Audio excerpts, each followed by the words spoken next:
Hello and welcome back to Week 3, Unit 1 of our OpenSAP course Touch IoT with SAP Leonardo.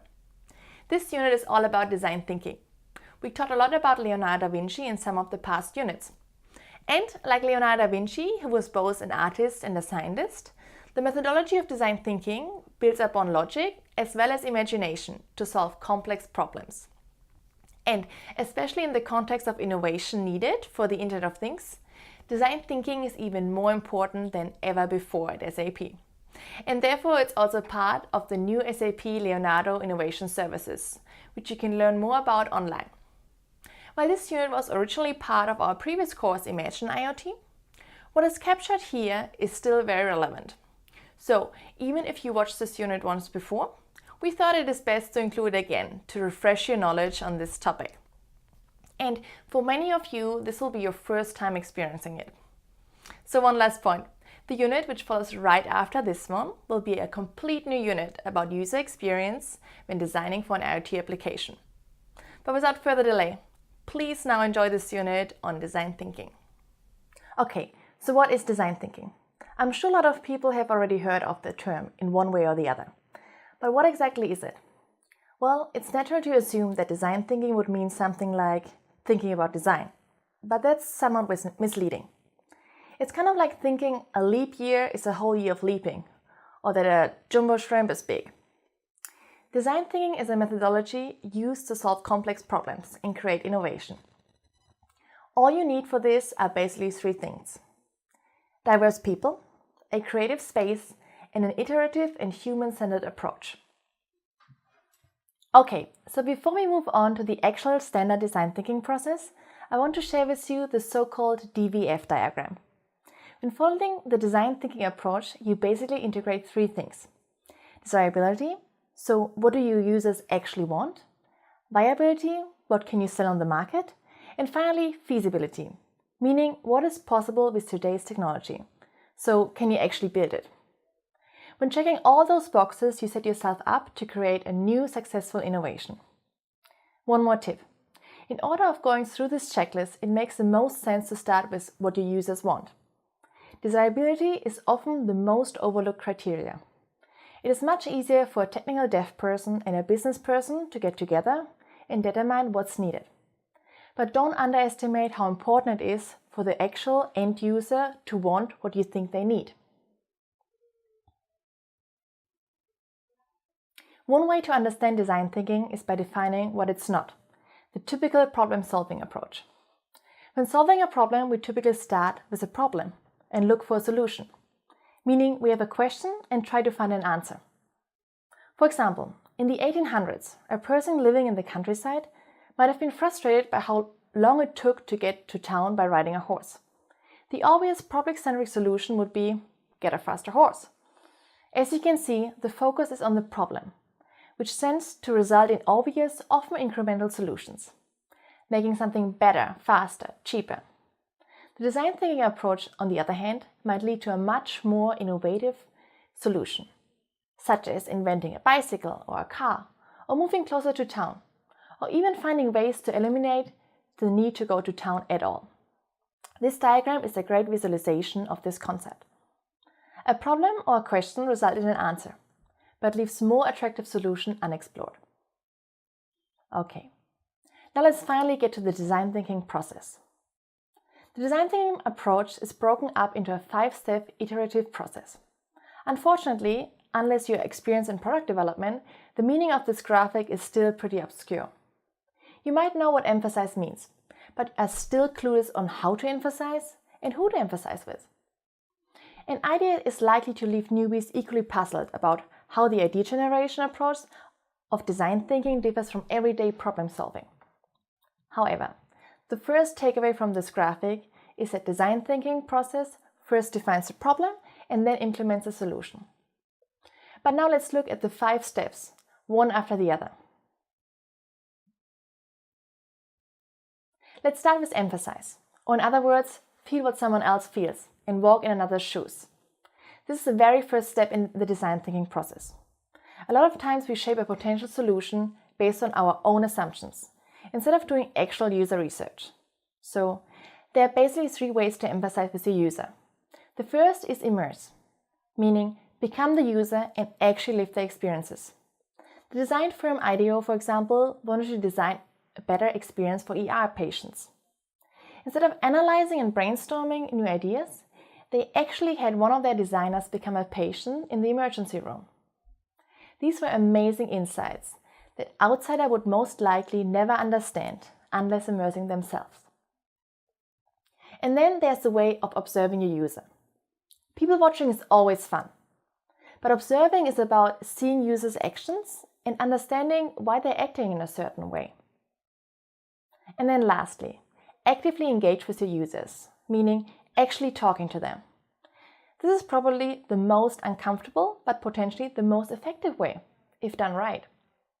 The thing here is not just to go up and ask your user if they like the solution or not, because most of the time we really don't know what makes us happy. Engage in conversations, which allows the user to tell stories of their own experience. When you move from gaining empathy to drawing conclusions from the research, you need to process all the things you heard and saw in order to understand the big picture. Story mapping is a technique that allows you to organize your users' research and breaks down your findings into 4 categories. This is the beginning of the synthesis process, which leads into the next step called define. In this phase, you're defining a persona, a user journey, and a so-called point of view, all based on your user research. Let's start with the persona. Well, it is basically a fictional character that is based on real data to represent a user type. Personas put a personal human face on otherwise abstract data. So, why do we need personas? Well, a good explanation I heard once from a user researcher was, we work with personas so our developers don't develop for themselves. When creating your persona, come up with some characteristic. So, for example, give it a name, what's her or his job, what are her or his needs and pain points, and so on. Here's also a persona template to help you get started. Don't worry if you cannot read it just now. You have the option to download it later. Okay, so once you have a persona, the next step is to create a current user journey. Here you can see a template for that, which you can also download later. It provides a sequence of actions, touchpoints, mindsets, and feelings the users are involved in as part of their journey. For example, we have a persona that loves coffee, has a user experience journey each time she goes through the process of getting a cup of coffee. Look at the mindset to understand what is top of mind. Things like, there's a line, I need my coffee, do want sugar, and so on. Next, look at the actions taken. Our persona has to enter the coffee shop, get in line, look at the menu, order, pay, add milk, sugar, find seating, etc. The list goes on. Who knew coffee has so many actions associated with it? As part of the user journey, we also identify all touch points involved. Sometimes we refer to them as tools, channels, or devices. There's, for example, a menu, a barista, a cashier, sugar, etc. And then lastly, there's the pink chart, which should represent visually the feelings of happy or sad for each step on the way. This all seem very obvious for this example, but going through that process will help you discover pain points and other important moments, which may otherwise get overlooked. Okay, and now finally the last to do in the define step is the so-called point of view. It is basically a statement which exists from user plus need plus why. This might seem very theoretical, so let's have an example. As a mother, I need a way to prepare vegetables my children will eat so that their nutritional needs are met. Especially the last part, the why or so-called insight, is often overseen. It is like the secret source of your point of view, and often people forget to think about why the user has a particular need. But it is an important part which often helps to inspire innovative solutions. So now you might ask yourself, what is the advantage of coming up with a sentence like this?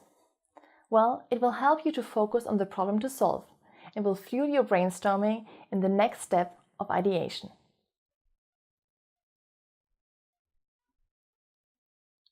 Note that until this point we have not thought about any solutions yet. We're basically just doing our user research and we're synthesizing our findings. A well-articulated point of view will lead you into ideation in a very natural way. However, in order to have a successful brainstorming session, it is helpful to follow some simple rules, which will help you to stay on track. Note that many of those are used in the context of a group setting, but I think most are just as relevant when you are just trying to get thoughts straight in your head throughout this process. Okay, so the first one is to stay on topic. Brainstorming is about to solve a very specific problem, your point of view. Then encourage wild ideas. We can all solve things and be clever. However, the idea of brainstorming is to get our most creative bit out, and sometimes the crazy ideas might inspire you for another idea that might not be as crazy, but doable. Be visual. As we all know, one picture is worth 1,000 words. Go for quantity. From many ideas come one good one. And then there are additional rules when brainstorming with multiple people. Defer judgment.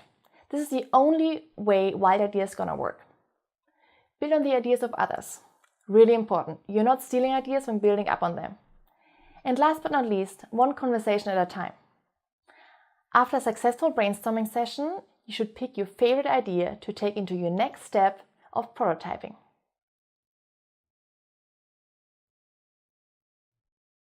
This is an important step, especially in this course.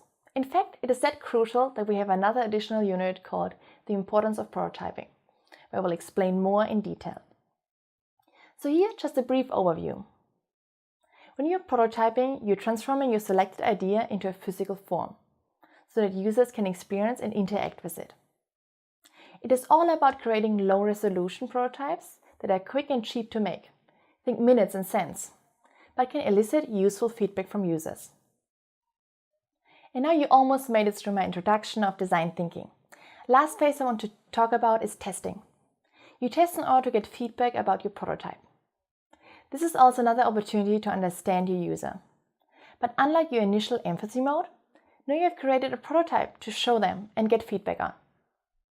Also, don't reduce your testing work to ask whether or not people like your solution or not. Instead, continue to ask why.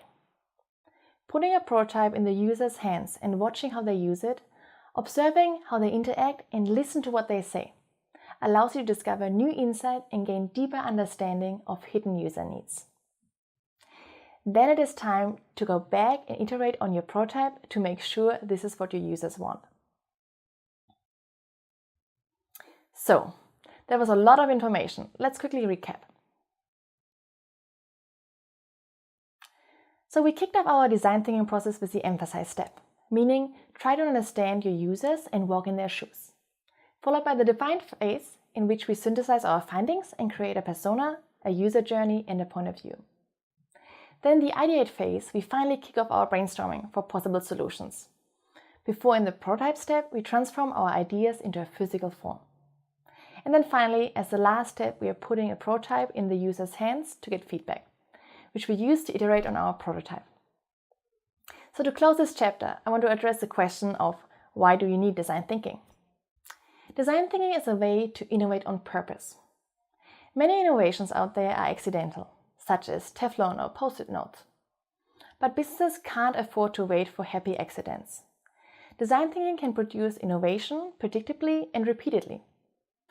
And this is why you have to have design thinking.